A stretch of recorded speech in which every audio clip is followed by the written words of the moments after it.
I will be presenting a paper on the central macular thickness changes after small incision cataract surgery using OCT. Changes in the macular thickness is one of the late complications that may lead to visual deterioration after any intraocular surgery if precautions are not taken adequately to avoid, diagnose or treat it. Cataract surgeries are the most common performed surgeries in the field of ophthalmology, especially SICS and phacoemulsification surgeries. Pseudophakic cystoid macular edema or Irvin-Grass syndrome is a complication of cataract removal and intraocular lens implantation. It occurs as the prostaglandin release due to the surgical trauma or any manipulation leads to the breakdown of junctional complexes in the parafoveal region, allowing leakage of fluid and edema. The fluid starts accumulating in the intracellular spaces, leading to formation of cysts. Thus, the cystoid spaces are formed in the macula.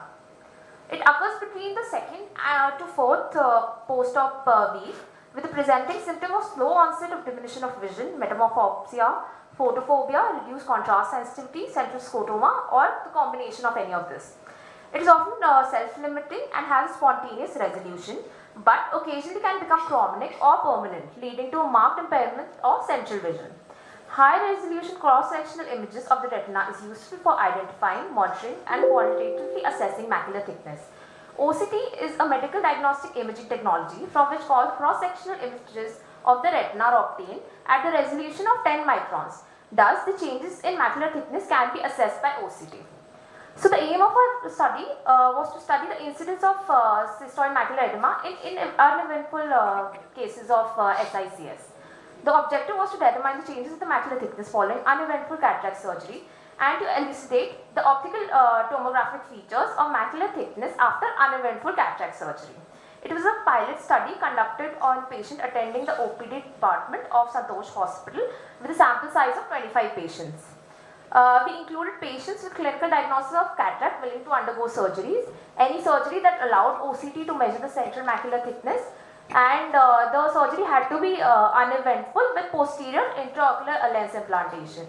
We excluded patients with complicated or traumatic cataract, retinal or posterior segment pathologies diagnosed in the pre-op period, diabetic or hypertensive retinopathy, glaucoma, complications during the surgery, any previous history of IOL in the same eye, patient with any other topical systemic steroid use, and uncooperative and unreliable patients. In the pre-op period, we took an informed consent, BCVA, intraocular pressure by application tonometer, patency of nasal lacrimal duct by syringings, a complete slit line examination of the anterior segment and the posterior segment using 90 diopters lens was done. General examination of patient was done, OCT done for pre-op macular thickness as well. The patients were given antibiotic eye drops, moxifloxacin 5%, 1 drop 4 times a day, and eye drop flurbiprofen 1 drop 4 times a day in the pre-op period for 3 days. In the peri-op, tropicamide plus phenylephrine combination was used to dilate the patient's eye. Peribulbar block with 0.5% bupivacaine and 2% lignocaine solution was given. SICS surgery was performed with PCIOL implantation. The duration of surgery was noted, and it was noted that there should be absence of any complication. In the post-op period, determination of the PCVA, slit lamp examination of the anterior segment and the fundus using 90D lens was done, and OCT was taken in the immediate post-op period, the first, second, fourth week and 3 months after the surgery. What we observed in the 25 patients that we took, that there was subclinical macular edema at the first, second and fourth week. The statistical difference between the mean values was significant. The post-hoc testing was done and the differences were seen. We saw that subclinical macular edema was noted at the first, second and fourth week review in the patient who underwent cataract surgery. The peak subclinical macular edema was noted in the first week, and at the third month review, the macular edema had reduced in our patients. Cystoid macular edema was not noted in any of our patients. OCT showed macular edema without altering the architecture of the macula. Thank you so much. Can you go back to the picture that you had shown? I missed that. Go back. You shown some pictures, no? No pictures? Sir, actually we do not note any cystoid macular edema in our patients. What was you said subclinical macular edema, but how much did you quantify? How much of macular edema? Sir, we noted the baseline macular thickness. Yes, so And after. So comparison? Yes, sir. In this table, So we have compared for the patients the baseline.